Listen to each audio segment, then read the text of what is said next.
Quorum पूरा कर रहे हैं। तो जब कोरम ही पूरा करना है, विपक्ष को कमजोर करना है, यहाँ के जितने भी माननीय सदस्य नए आए हैं उनको कमजोर, कोरम खाली पूरा कर रहे हैं, तो इसमें वो उनको तो बताना चाहिए कि इस तरह का छोटा सदन रखा क्यों।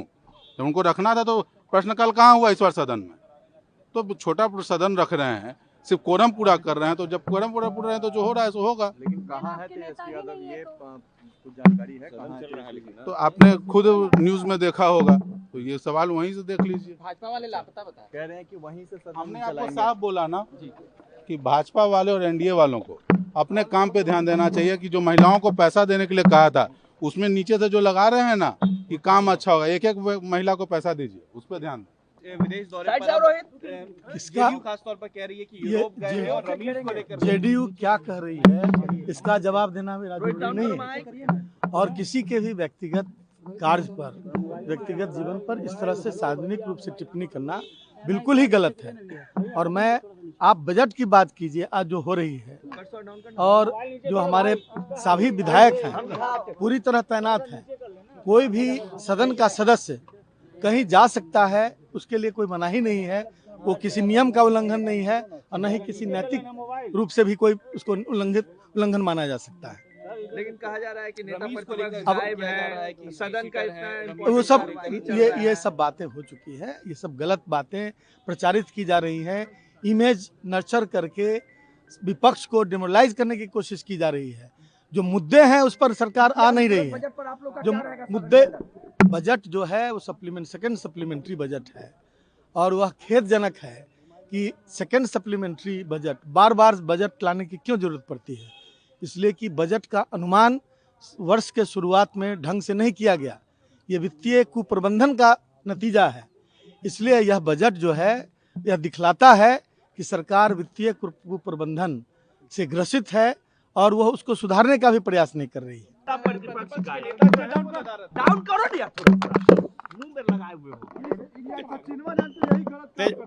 हो गया, ठीक है। तेजस्वी यादव जी को नेता प्रतिपक्ष बनने के बाद विधानसभा में होना चाहिए। उनको बिहार के जनता से, बिहार के विकास से कोई मतलब नहीं है। उनकी यह पारिवारिक पार्टी है। तेजस्वी यादव जी के माताजी विधान परिषद में नेता प्रतिपक्ष है और विधानसभा में नेता प्रतिपक्ष तेजस्वी यादव है। लेकिन जो अनुपूरक बजट बिहार सरकार के द्वारा बिहार के विकास के लिए जनहित में जो मांग की गई है, लाई गई है, थोड़ा सा ही बिहार के जनता से उनको मतलब होता तो वह निश्चित रूप से विधानसभा में होते।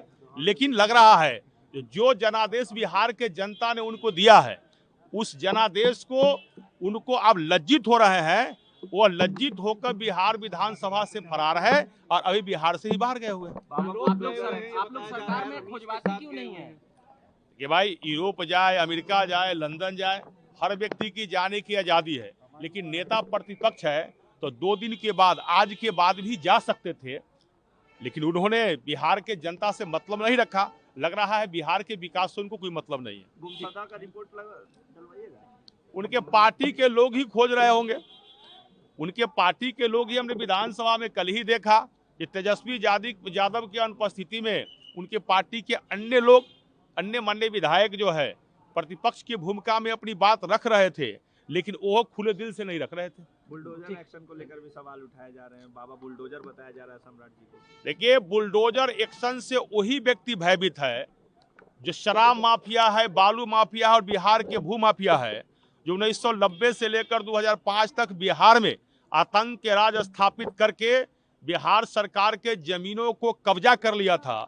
और अभी उस जमीन पर छोटे से लेकर बड़े मार्केट बना करके गरीबों को, जो दुकानदार है, उसको दे करके आर्थिक शोषण कर रहे हैं। अब सरकार चाह रही है जो वहाँ जो गरीब को आर्थिक शोषण कर रहा है और जो बड़े बड़े भू माफिया 90 के दशक में जो बिहार सरकार के जमीन को कब्जा करके रखे हुए था, अब वो उस पर बुलडोजर चला करके वो जमीन को जो है खाली कराया जा रहा है, अतिक्रमण मुक्त कराया जा रहा है, ताकि बिहार के जनता जो गरीब है उसको 3 डेसिमल जमीन दे करके बिहार सरकार उसे प्रधानमंत्री आवास योजना के तहत मकान बनावे, गरीबों को फायदा हो। तो जो लोग राजतांत्रिक व्यवस्था बन के जिन्होंने इसको कब्जा करके रखा हुआ था जंगल राज में, अब उनको बुलडोजर स्टाइल से डर लगने लगा है। ने आरोप लगाया केंद्र सरकार पे और कहा है कि कोई भी विपक्ष के नेता को मिलने नहीं दिया जाता है जब विदेशी डेलीगेशन भारत आते हैं। राहुल गांधी जी किस संस्कार से है, किस धर्म को मानते हैं, ये हमको तो पता नहीं है। राहुल गांधी जी अपना धर्म किस जाति से आते हैं, ये बिहार और देश के लोग को बताना चाहिए। जब वही राहुल गांधी विदेश में जाते हैं तो बिहार के देश के सभ्यता और संस्कृति को अपमान करते हैं, भारत के मान सम्मान को अपमान करते हैं। और वही राहुल गांधी को विदेश के लोग कोई अगर देश में आते हैं तो उनकी प्रति इतनी अपनापन क्यों दर्शता है? लगता है राहुल गांधी जी को भारत के नागरिकता समाप्त करके विदेशों को नागरिकता लेना चाहिए। अब बुलडोजर एक्शन किया जा रहा है, किस तरीके से देख रहे हैं? मैं कह रहा हूं कि जो नाजायज चीजें हैं, बड़े बड़े लोगों के भवन बने हुए हैं, मकान बने हुए हैं, होटल्स बने हुए हैं, मार्केटिंग कम्प्लेक्स बने हुए हैं, अवैध निर्माण हुआ है, सरकारी जमीन पर कब्जा हुआ है, उस पर बुलडोजर लगाए तो कोई बात नहीं। लेकिन सब्जी बेचने वाले, मछली बेचने वाले, बेचारे गरीबों के, जिनको आपने जीवन यापन करने का, रोजगार का कोई मौका नहीं है, उनको आप बुलडोजर लगा रहे हैं, ये उचित बात नहीं है। उनका वैकल्पिक व्यवस्था होना चाहिए। तमाम तर मार्केट में सब्जी, मछली, मंडी वगैरह के लिए अलग से व्यवस्था होनी चाहिए। वो रोजमर्रा के लोगों की जरूरत है।